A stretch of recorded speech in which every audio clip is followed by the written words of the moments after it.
Assalamualaikum warahmatullahi wabarakatuh. Kembali lagi bersama saya Raffi Saputra. Kali ini dalam perkuliahan daring mata kuliah penilaian properti. Nah, adapun bab yang akan kita bahas kali ini adalah mengenai pengumpulan data dan analisis data real estate ya. Ada banyak hal yang perlu dilakukan dalam mengumpulkan dan menganalisis data terkait dengan penilaian properti. Apa saja akan kita bahas satu persatu sebagai berikut.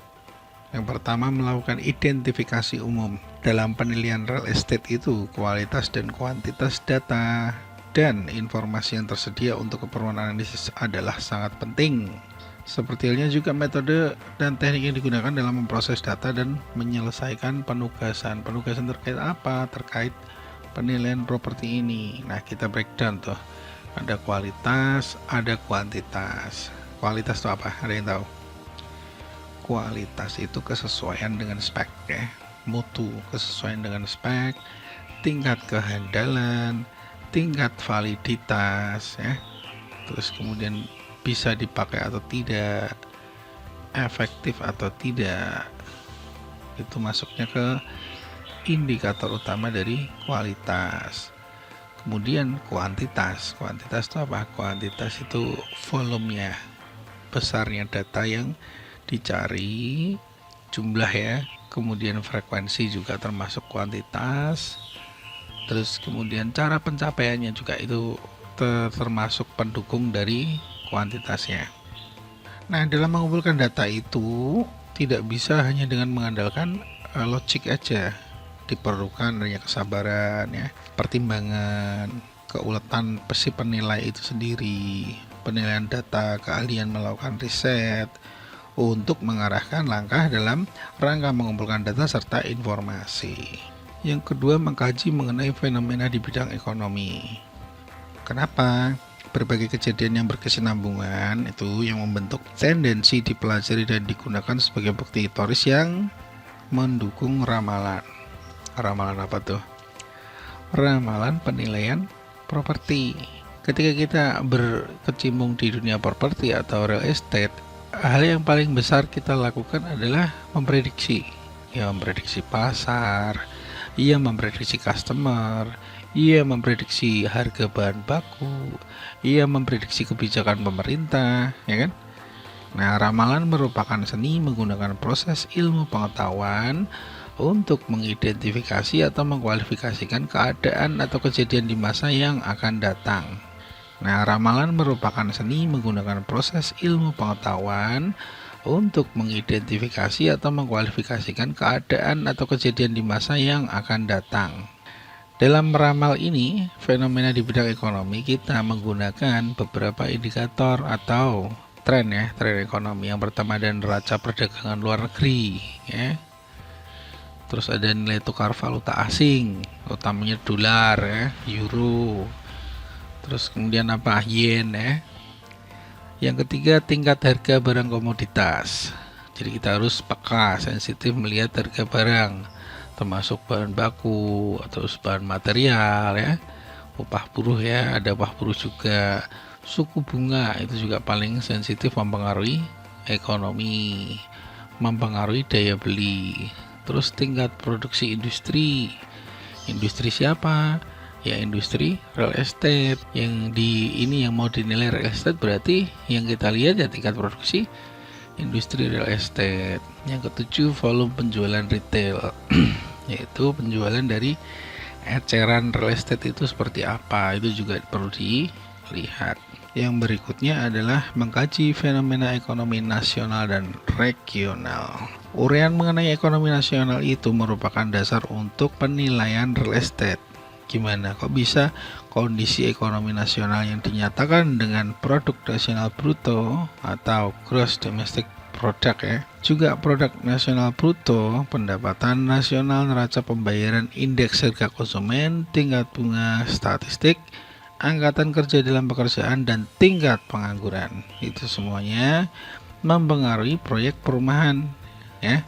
Jadi proyek perumahan yang sedang dalam pengerjaan, nilai proyek dan data lainnya ya, yang menjelaskan dan mengukur perubahan atau pergerakan dalam suatu periode bisa membantu fluktuasi kecenderungan dalam jangka panjang dan dapat membantu menetapkan perspektif statistik. Nah, itu hal-hal yang perlu lihat ya.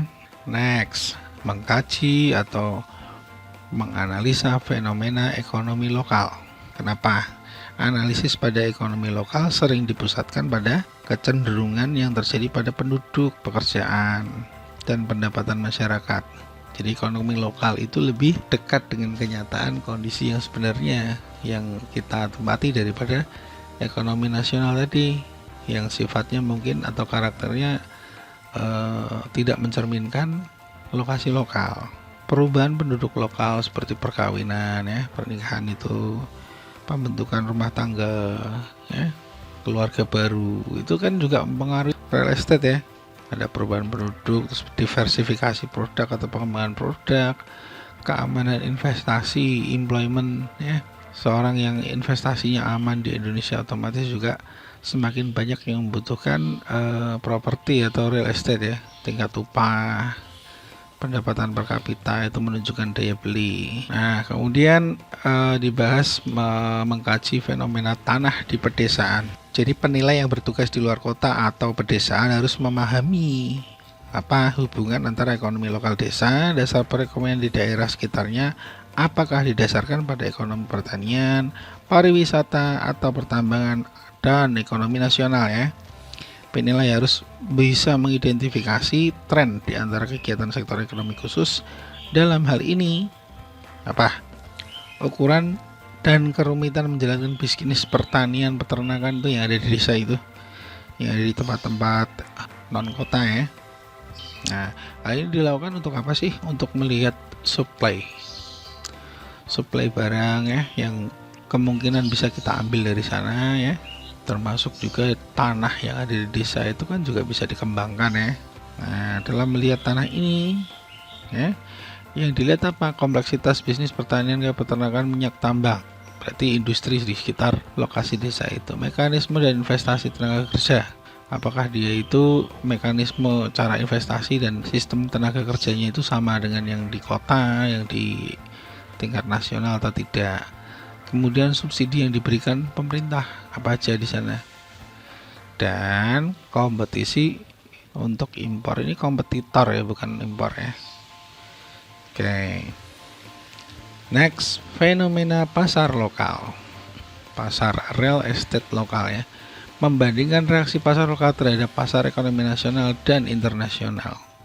Nah, apakah pasar lokal itu berperilaku atau berbehavior sama dengan pasar atau ekonomi nasional dan internasional? Bisa jadi beda dalam skop yang lebih kecil. Sesuatu yang terpraktekkan atau dijalankan pada perekonomian skala besar itu tidak seluruhnya akan dapat diterapkan di pasar atau ekonomi di skala yang lebih kecil. Nah, itu bisa kita cari peluangnya, sekiranya apa yang bisa mendukung bisnis usaha properti atau penilaian properti atau real estate itu. Nah, ada lagi namanya kajian mengenai fenomena demografi.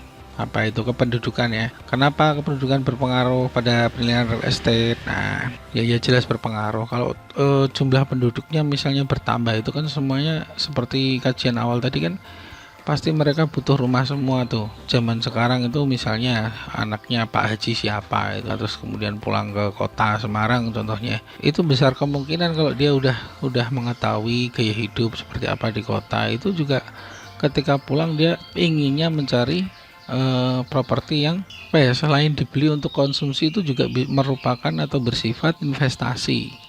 Jadi kalau bisa untung juga selain dipakai. Nah, itu solusinya adalah konstruksi real estate. Terus kemudian jenis kelamin ya, persebaran jenis kelamin di suatu kota.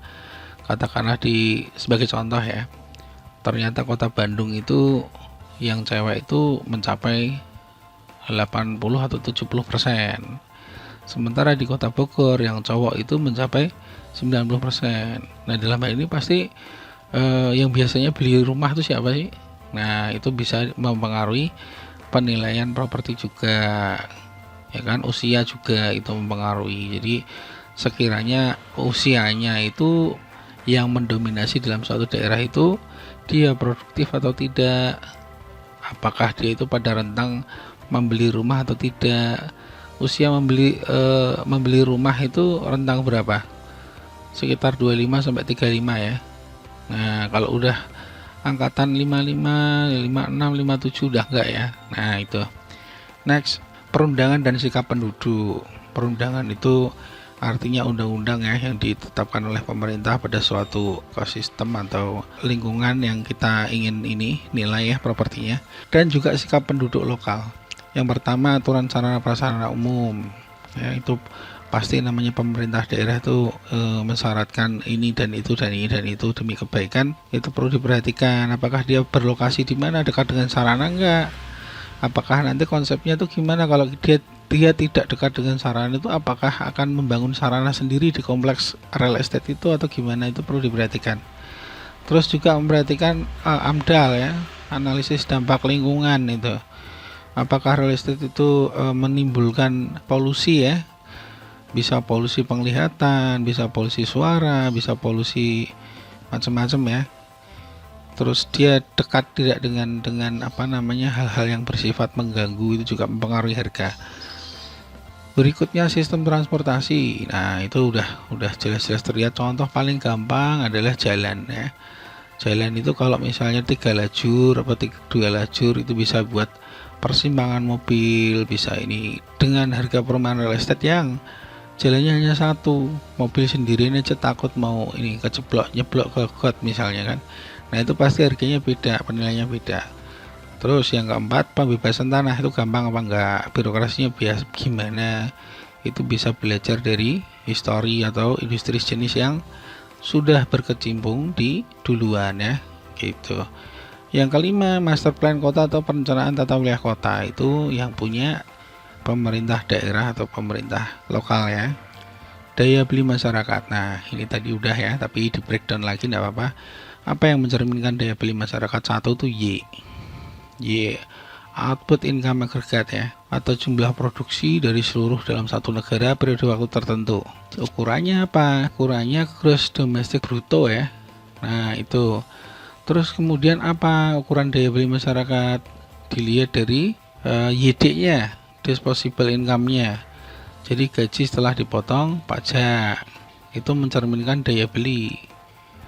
Terus dilihat dari apa lagi? Consumption, perilaku konsumsi kelompok masyarakat tertentu itu seperti apa. Terus dilihat dari apa lagi? Dari AE. AE itu apa ya, dalam suatu kota atau itu suatu kelompok masyarakat, itu jumlah pengeluaran totalnya masyarakat di situ, baik yang dari pabrik, perusahaan, itu juga mempengaruhi harga atau penilaian properti itu. Yang kelima adalah respon bisnis. Jadi apabila daya beli masyarakatnya itu memang sudah mencapai titik tertentu, respon ke bisnis gimana? Kan banyak tuh kelompok masyarakat yang uangnya banyak tapi nggak suka berbelanja, tidak suka membelikan sesuatu. Mereka lebih suka menabung, mereka lebih suka membelikan sawah, mereka lebih suka membelikan tanah di gunung-gunung dan sebagainya itu ya. Itu juga diperhatikan karakter dari masyarakat itu terkait daya belinya. Kemudian kita melakukan kajian mengenai tingkat harga. Nah, harga ini sensitif dipengaruhi sama suku bunga. Kenapa sensitif sama ini suku bunga? Ya kalau dia modalnya hasil pinjam dari bank semua kan ya akhirnya suku bunga naik, dia harganya ikut-ikutan dinaikin. Padahal suku bunga itu fluktuatif. Sedikit naik, sedikit turun. Kebijakan pemerintah dalam merespon mekanisme ekonomi. Nah, terus dipengaruhi oleh inflasi. Inflasi itu apa? Kenaikan harga secara keseluruhan dalam suatu sistem ekonomi pada periode waktu tertentu. Gara-gara apa? Ya bisa jadi gara-gara barangnya langka, itu bisa jadi karena ada penurunan nilai mata uang, karena terlalu banyak penawaran uang juga bisa, macam-macam ya. Nah, kayak sekarang tuh resesi, zaman awal-awal kita pandemi corona itu masker itu kan langka tuh, harganya udah ratusan ribu kan. Tapi ketika pemproduksi atau produsen masker udah kembali memproduksi lagi, harganya kembali normal. Nah, itu inflasi yang segera terkendali.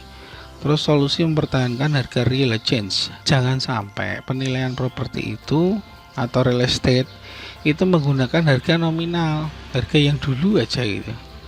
Pokoknya yang awal-awal dulu, enggak, harusnya dia real dan memperhatikan perubahan faktor-faktor lain dalam perekonomian.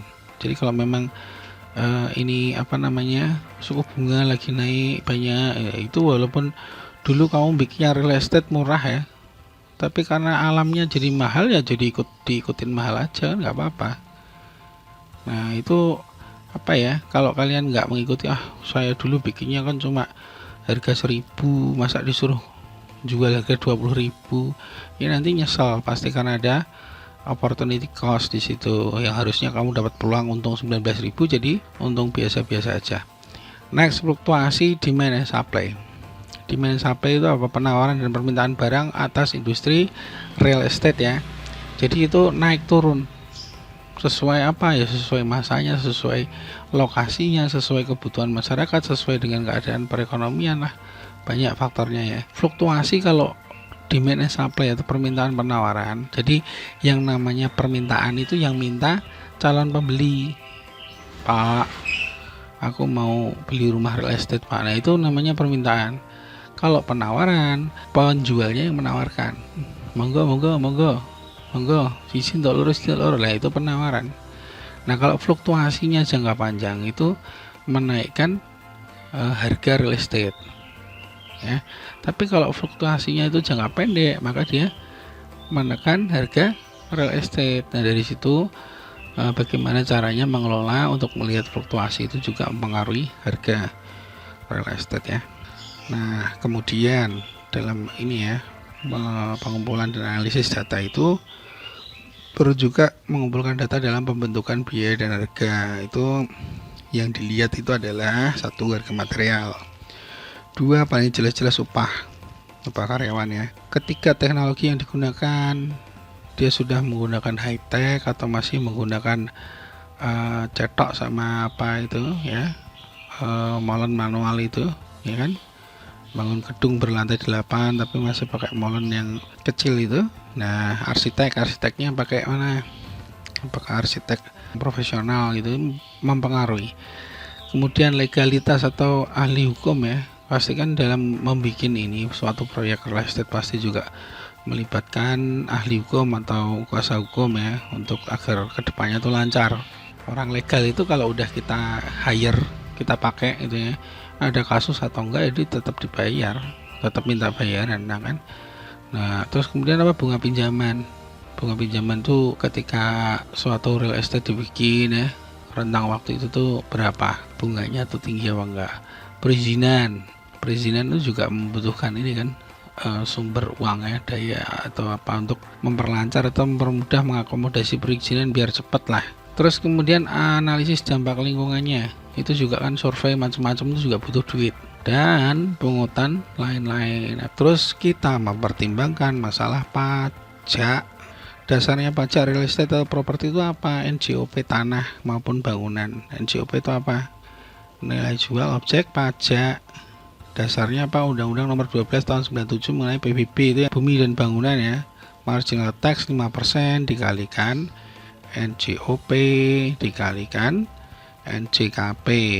NJOP objek pajak sama NJKP nilai jual kena pajak ya. Kalau dia nilai pajaknya itu enggak lebih dari balik ya tandanya ya, udah benar.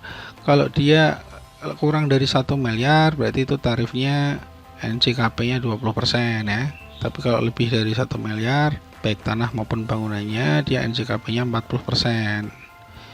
Ada juga tuh biaya perolehan hak atas tanah dan bangunan ya, itu besarnya 5% dikalikan NJOP dikurangi NPOP TKP. Apa itu?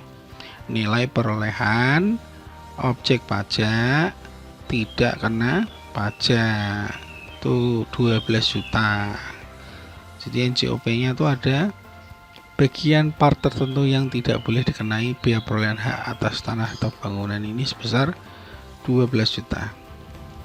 Next, pembiayaan atau hipotek atau KPR atau kredit dari ini ya, lembaga keuangan untuk calon pembeli itu juga mempengaruhi. mempengaruhi nilai harga atau value dari suatu real estate atau properti. Kenapa? Dia apabila pembiayaannya itu banyak lembaga keuangan yang menawarkan kredit, banyak yang menawarkan KPR untuk lokasi itu, untuk properti itu, maka dia juga harga properti itu otomatis lebih tinggi daripada teman-temannya ya. Pembiayaan influence harga, pembiayaan pengaruh harga karena ada bunga di situ, ada notaris, ada administrasi, biaya administrasi ya. Nah, jika banyak pembiayaan atau banyak pilihan atau banyak yang menawari, maka semakin mudah terjual. Artinya harganya juga lebih tinggi daripada yang sebaliknya. Sumber data. Dari seluruh kebutuhan data, maka kita tentukan sumber data. Yang pertama, data penjualan tanah real estate dari agen. Ini sulit soalnya apa? Ya kan kompetitor. Kita dapatnya dari mana? Apakah apabila mereka kirim data ke suatu lembaga itu validitasnya gimana, reliability-nya gimana? Nah, itu sulit ya. Yang kedua, pakai nota keuangan. Itu sebagian perusahaan ya yang sudah open itu kan pasti demi mereka untuk mencari melaporkan kinerja mereka, otomatis mereka mengeluarkan atau publish laporan keuangan dan dari situ bisa dilihat semuanya. Yang ketiga, ambil data dari BPS. Yang keempat, dari konsultan. Yang kelima, dari lembaga penelitian. Yang keenam, dari pejabat pembuat akta tanah ya. Nah, itu juga bisa itu untuk kita mengukur suatu tanah atau bangunan itu di sekitar sini per meter perseginya berapa, tanah berapa, bangunan berapa. Setelah tadi data itu, sekarang data khusus. Nah, data khusus ini lebih spesifik lagi, menjurus ke properti itu sendiri, seputar properti ya. Contohnya penjualan, sewa dari real estate itu normalnya berapa di suatu lokasi, di suatu kota gitu ya. Properti pembanding atau kompetitornya, terus kemudian transaksi di pasar itu kondisinya seperti apa, itu data khusus semua. Penelitian transaksi di pasar. Yang paling kuat itu jelasnya data penjualan properti sini, tadi udah dibahas tuh, tapi susah didapetin ya kan. Nah, kedua, biaya, melakukan penelitian transaksi di pasar terkait biaya dari properti. Yang ketiga, kapitalisasi pendapatan. Nah, ciri pasar yang penting, jumlah penjualan ada, lama waktu menjual, terus sedianya properti, tingkat penyerapan pasar. Jadi apabila kita ngelempar produk properti katakanlah 20 biji, itu tuh daya serap pasar itu terhadap produk kita berapa, itu juga perlu dilihat dan akan pengaruhi dengan properti dalam kita menentukan nilai dari properti itu. Frekuensi penjualan dari pasar itu berapa sering, dia pembeliannya banyak, itu sebulan mencapai ini, tapi cuma bulan itu tok, udah bulan berikutnya enggak, itu berarti enggak memenuhi frekuensi ini ya. Tingkat keaktifan pasar. Jadi seberapa aktif pasar merespon bisnis properti ini gitu ya. Sumber data khusus. Nah, itu sumber data khusus itu bisa diambil dari yang paling gampang dulu ya, majalah, tabloid, TV, internet, many more. Bisa juga dari data penjualan yang tadi sulit dicapai itu, bisa juga dari majalah-majalah bisnis yang relevan ya kan. Ada majalah-majalah mengenai real estate properti kan, ada tuh yang lebih spesifik gitu. Nah, yang kedua, dapat diakses melalui EDI, Electronic Data Interchange. Apa itu? EDI itu merupakan pertukaran informasi antar lembaga atau antar badan usaha dengan menggunakan standar tertentu yang diproses dengan komputasi serta format data yang standar. Siapa yang ngajarin EDI ini? EDI pertama dikembangkan tuh di Amerika tahun 94 ya. Kajian mengenai antisipasi atau solusi apabila data tidak akurat ya.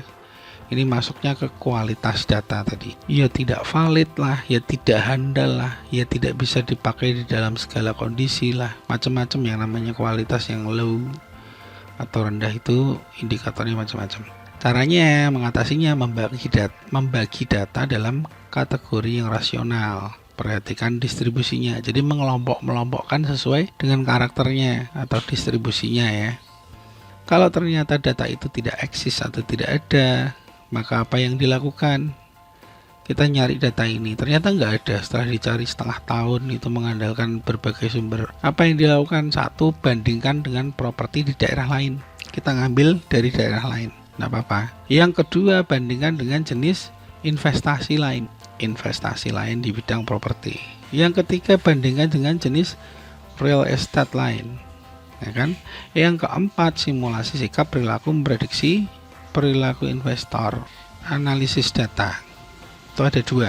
Yang pertama pendekatan biaya, yang kaitannya dengan pendekatan biaya itu ada data penjualan, biaya produksi, dan depresiasi dari properti ya. Yang satunya pendekatan pasar atau penjualan. Ini sifatnya bisa berdiri sendiri, tapi lebih baik lagi kalau dipakai sebagai pelengkap yang pendekatan biaya. Itu apa? Data penjualan, harga, pasar gitu ya. Belum nyangkut terlalu vital ke masalah keuangan. Oke, itu tadi yang bisa saya sampaikan mengenai pengumpulan dan analisis data penilaian properti ya. Buat kalian yang pengen ini menggali sesuatu dari apa yang saya sampaikan atau belum jelas atau apa, silahkan bertanya melalui kolom komentar ya. Dan jangan lupa untuk menjawab responsi wajib sebagai indikator capaian pembelajaran. Sekian dari saya, kurang dan lebihnya saya ucapkan terima kasih. Wassalamualaikum warahmatullahi wabarakatuh.